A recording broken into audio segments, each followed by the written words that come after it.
मरकुस रचित सुसमाचार अध्याय 15।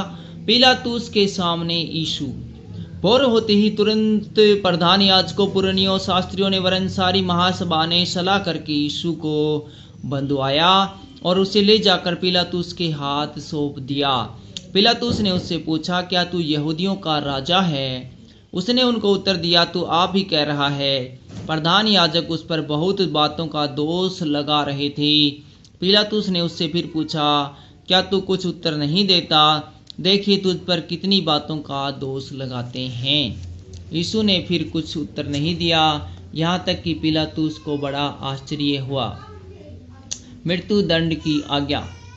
पिलातुस उस पर्व में किसी एक बंदी को जिसे वे चाहते थे उनके लिए छोड़ दिया करता था। बरअब्बा नाम का एक मनुष्य उन बलवाइयों के साथ बंदी था जिन्होंने बलवे में हत्या की थी, और भीड़ ऊपर जाकर उससे विनती करने लगी कि जैसा तू हमारे लिए करता आया है वैसा ही कर। पिलातुस ने उनको उत्तर दिया, क्या तुम चाहते हो कि मैं तुम्हारे लिए यहूदियों के राजा को छोड़ दूं? क्योंकि वह जानता था कि प्रधान याजकों ने उसे डाह से पकड़वाया था। परंतु प्रधान याजकों ने लोगों को उभारा कि वह बरअब्बा ही को उसके लिए छोड़ दे। यह सुन पिलातुस ने उनसे फिर पूछा, तो जिसे तुम यहूदियों का राजा कहते हो उसका मैं क्या करूं? वे फिर चिल्लाए, उसे क्रूस पर चढ़ा दे। पिलातुस ने उससे कहा, क्यों, इसने क्या बुराई की है? परंतु वे और भी चिल्लाए, उसे क्रूस पर चढ़ा दे। तब पिलातुस ने भीड़ को प्रसन्न करने की इच्छा से बरअब्बा को उनके लिए छोड़ दिया और यीशु को कोड़े लगवाकर सौंप दिया कि क्रूस पर चढ़ाया जाए। सैनिकों द्वारा यीशु का अपमान। सैनिक उसे किले के भीतर के आंगन में ले गए जो प्रोटियूरियम कहलाता है, और सारी पलटन को बुला लाए।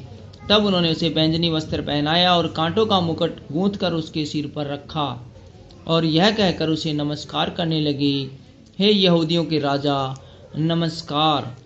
वे उसके सिर पर सरकंडे मारते और उस पर थूकते और घुटने टेक कर उसे प्रणाम करते रहे।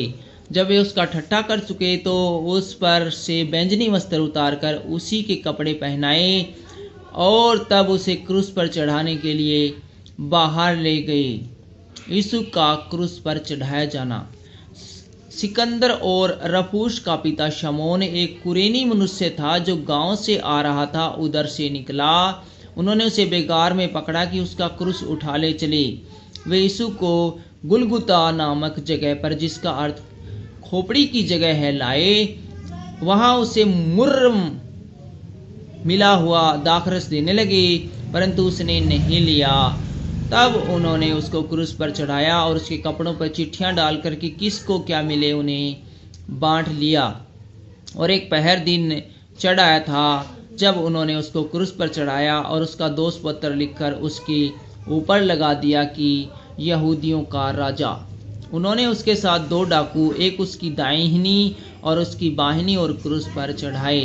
तब पवित्र शास्त्र का यह वचन पूरा हुआ जो है वह अपराधियों के साथ गिना गया। और मार्ग में जाने वाले सिर हिला हिलाकर और यह कहकर उसकी निंदा करते थे, वाह, मंदिर के ढाने वाले और 3 दिन में बनाने वाले, क्रूस पर से उतरकर अपने आप को बचा ले। इसी रीति से प्रधान याजक भी शास्त्रियों समेत आपस में ठट्ठा करते थे और कहते थे, इसने औरों को बचाया पर अपने आप को न बचा सका। इजराइल का राजा मसीह अब क्रूस पर से उतरा है कि हम देखकर विश्वास करें। और जो उसके साथ क्रूस पर चढ़ाए गए थे वे भी उसकी निंदा करते थे। यीशु का प्राण त्यागना।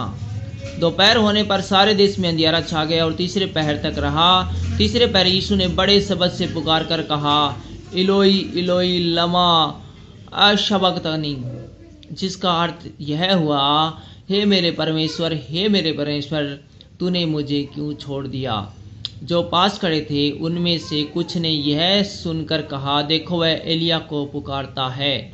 और एक ने दौड़कर स्पंज को सिरके में डुबाया और सरकंडे पर रखकर उसे चुसाया और कहा, ठहर जाओ, देखें एलिया उसे उतारने के लिए आता है कि नहीं। तब यीशु ने बड़े शब्द से चिल्लाकर उसे छोड़ दिया और मंदिर का पर्दा ऊपर से नीचे तक फटकर 2 टुकड़े हो गया। जो सूबेदार उसके सामने खड़ा था, जब उसे यूं चिल्लाकर प्राण छोड़ते हुए देखा तो उसने कहा, सचमुच यह मनुष्य परमेश्वर का पुत्र था। कई स्त्रियां भी दूर से देख रही थी।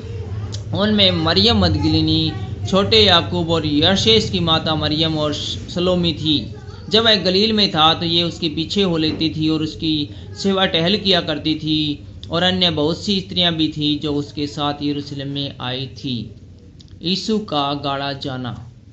जब संध्या हो गई तो इसलिए कि तैयारी का दिन था, जो सब्बत के एक दिन पहले होता है, अरिमतिया का रहने वाला यूसुफ आया, जो महासभा का सदस्य था और आप भी परमेश्वर के राज्य की बाट जोता था।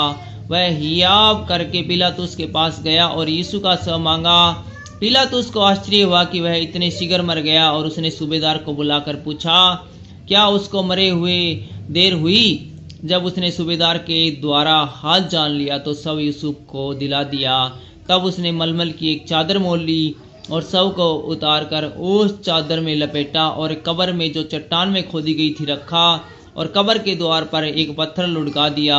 मरियम मगदलीनी और यासेस की माता मरियम देख रही थी कि वह कहाँ रखा गया है। थैंक